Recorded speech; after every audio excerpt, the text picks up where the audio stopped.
అదే RTV app వార్తల్ని క్షణాల్లో చదివే అవకాశం ఉంటుంది. ఒక న్యూస్ పేపర్, ఒక టెలివిజన్ ఛానల్ మీ చేతుల్లో ఎప్పుడూ ఉంటాయి.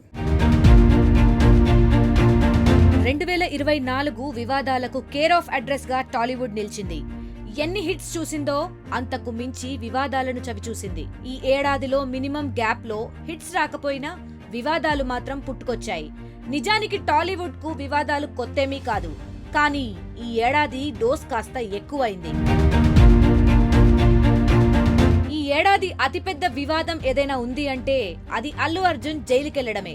పుష్ప 2 ప్రీమియర్ సందర్భంగా సంధ్యా థియేటర్ వద్ద జరిగిన తొక్కిసలాటలో ఓ మహిళ మృతి చెందింది. ఆ టైంలో ఆయన అక్కడే ఉండడంతో ఆయనపై చిక్కడపల్లి పోలీసులు కేసు నమోదు చేసి అదుపులోకి తీసుకున్నారు. కోర్టు ఆదేశాలతో చెంచల్గూడ జైలుకు తీసుకెళ్లారు. ఆ వెంటనే హైకోర్టు బెయిల్ ఇచ్చినా కూడా అల్లు అర్జున్ ఒక రాత్రి జైల్లో గడపాల్సి వచ్చింది. ఈ వివాదం ఇంకా కొనసాగుతూనే ఉంది. అల్లు అర్జున్ కోర్టు కేసు కంటే ముందే మరో కేసు కూడా పెద్ద వివాదాస్పదమైంది. అదే అక్కినేని నాగార్జున కొండా సురేఖపై వేసిన పరువు నష్టం దావా. కేటీఆర్ ను విమర్శించే క్రమంలో కొండా సురేఖ అక్కినేని కుటుంబంపై, సమంతపై అనుచిత వ్యాఖ్యలు చేశారు. దీంతో అక్కినేని నాగార్జున ఆమెపై క్రిమినల్ పరువు నష్టం దావా వేశారు. ప్రస్తుతం ఈ కేసు కోర్టు పరిధిలో ఉంది. నాగ చైతన్య డైవర్స్ 100% కేటీఆర్ చేయబట్టే అయింది. ఎందుకంటే కన్వెన్షన్ హాల్ని కూలగొట్టొద్దు అని అంటే సమంతను నా దగ్గరికి పంపాలి అని చెప్పి ఆయన డిమాండ్ చేశాడు. సమంత గారిని వెళ్ళమని చెప్పి నాగార్జున వాళ్ళు ఫోర్స్ చేశారు. సమంత నేను వెళ్ళను అనింది. వెళ్ళను అంటే వాళ్ళు చెప్తే వింటే విను, లేకపోతే వెళ్ళిపోండి, డైవర్స్ ఇచ్చారు. ఇక అల్లు అర్జున్ కేసు ఒకవైపు, మరోవైపు నాగార్జున కొండా సురేఖపై వేసిన పరువు నష్టం దావా కేసు ఉండగానే మధ్యలో మరో వివాదం వచ్చింది. అదే మంచు మోహన్ బాబుకు సంబంధించిన ఫ్యామిలీ వివాదం. మోహన్ బాబు, మనోజ్ మధ్య వివాదం కొనసాగుతుండగానే మీడియా ప్రతినిధులపై మోహన్ బాబు చేయి చేసుకున్నారు. దీంతో ఆ వివాదం కాస్త పెద్దదైంది. అయితే అసలు వివాదాన్ని పక్కన పెట్టి మీడియా పెట్టిన కేసు నుండి బయటపడేందుకు మోహన్ బాబు తీవ్రంగా ప్రయత్నించాల్సి వస్తోంది. ఇప్పటికే మీడియాకు క్షమాపణలు చెబుతూ బహిరంగ లేఖ విడుదల చేసిన మోహన్ బాబు హాస్పిటల్ కు వెళ్లి దాడిలో గాయపడిన రిపోర్టర్ను పరామర్శించారు.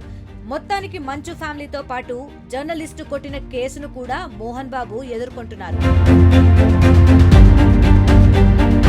దర్శకుడు రామ్ గోపాల్ వర్మ కూడా కష్టాలు పడ్డాడు. ఆయనపై ఆంధ్రప్రదేశ్లోని పలు పోలీస్ స్టేషన్లలో కేసు నమోదైంది. దీంతో ఏపీ నుంచి ప్రత్యేకంగా 2 పోలీసులు హైదరాబాద్ వచ్చి వర్మ ఇంటి దగ్గర హంగామా చేశారు. ఒక దశలో ఆర్జీవీ పరారీలో ఉన్నాడనే కథనాలు కూడా వచ్చాయి. మొత్తానికి కోర్టు జోక్యంతో ఆర్జీవీ ఊపిరి పీల్చుకున్నారు. ఈ ఏడాది టాలీవుడ్ లో అత్యంత వివాదాస్పదమైన మరో కేసు కొరియోగ్రాఫర్ జానీ మాస్టర్. తనను లైంగికంగా వేధించి పలుమార్లు అత్యాచారానికి పాల్పడ్డాడంటూ తన అసిస్టెంట్ మహిళా కొరియోగ్రాఫర్ జానీ మాస్టర్ పై ఫిర్యాదు చేసింది. అయితే ఇక్కడ వివాదాస్పదం ఏంటంటే ఆ టైంలో తను మైనర్ నంటూ ఫిర్యాదులో పేర్కొంది. దీంతో పోక్సో చట్టం కింద కేసు నమోదు చేసి జానీ మాస్టర్ ను అరెస్ట్ చేశారు. దీంతో కొన్ని రోజులు జైల్లో ఉన్న జానీ మాస్టర్ ఇప్పుడు బెయిల్ పై బయటకొచ్చారు. టాలీవుడ్ ను ఉలిక్కి పడేలా చేసిన మరో వివాదం రాజ్ తరుణ్, లావణ్యల ప్రేమ వ్యవహారం. రాజ్ తరుణ్ తన భర్త అంటూ పోలీసులను ఆశ్రయించింది లావణ్య. అయితే ఆమె తన భార్య కాదని ఎక్స్ గర్ల్ ఫ్రెండ్ అంటూ రాజ్ తరుణ్ వాదించాడు. దీంతో ఇద్దరి మధ్య మాటల యుద్ధం అప్పట్లో రోజుకో మలుపు తిరిగింది. ఒక దశలో రాజ్ తరుణ్ తనను గర్భవతిని చేసి అబార్షన్ కూడా చేయించాడని లావణ్య ఆరోపించింది. ప్రస్తుతం ఇద్దరు సైలెంట్ అయ్యారు. కోర్టులో తేల్చుకుంటారో కాంప్రమైజ్ అవుతారో చూడాలి. నాగ చైతన్య, వేణుస్వామి వివాదం కూడా టాలీవుడ్ లో ఈ ఏడాది హాట్ టాపిక్ గా మారింది. శోభితతో నిశ్చితార్థం పూర్తయిందో లేదో పెన్ను పేపర్తో వేణుస్వామి రెడీ అయిపోయారు. పెళ్లైన 3 ఏళ్లకే నాగ చైతన్య, శోభిత విడాకులు తీసుకుంటారంటూ జోస్యం చెప్పారు. దీంతో అందరూ కంగు తిన్నారు. వేణుస్వామిపై కేసులు కూడా వేశారు. ప్రస్తుతం ఆ కేసులు ఇంకా నడుస్తున్నాయి. గత ఏడాదిలానే ఈ ఏడాది కూడా టాలీవుడ్ ను డ్రగ్స్ వదలట్లేదు. ఈసారి హేమ రూపంలో టాలీవుడ్ లో డ్రగ్స్ కలకలం రేపింది. బెంగళూరులో జరిగిన ఓ పార్టీపై పోలీసులు దాడి చేసి హేమను అదుపులోకి తీసుకున్నారు. ఆమె డ్రగ్స్ తీసుకున్నట్లు పోలీసులు తెలిపారు. అయితే ఆ టైంలో తాను హైదరాబాద్ లో ఉన్నానంటూ హేమ వాదించారు. నోటీసులకు స్పందించకపోవడంతో బెంగళూరు పోలీసులు స్వయంగా హైదరాబాద్ వచ్చి హేమను అరెస్ట్ చేశారు. కొన్ని రోజుల పాటు జైల్లో ఉన్న హేమ ఆపై బెయిల్ పై బయటకొచ్చింది. అయితే గ్యాప్ లో ఆమెపై మూవీ ఆర్టిస్ట్ అసోసియేషన్ సస్పెన్షన్ విధించడం, దాన్ని ఎత్తివేయడం కూడా జరిగింది.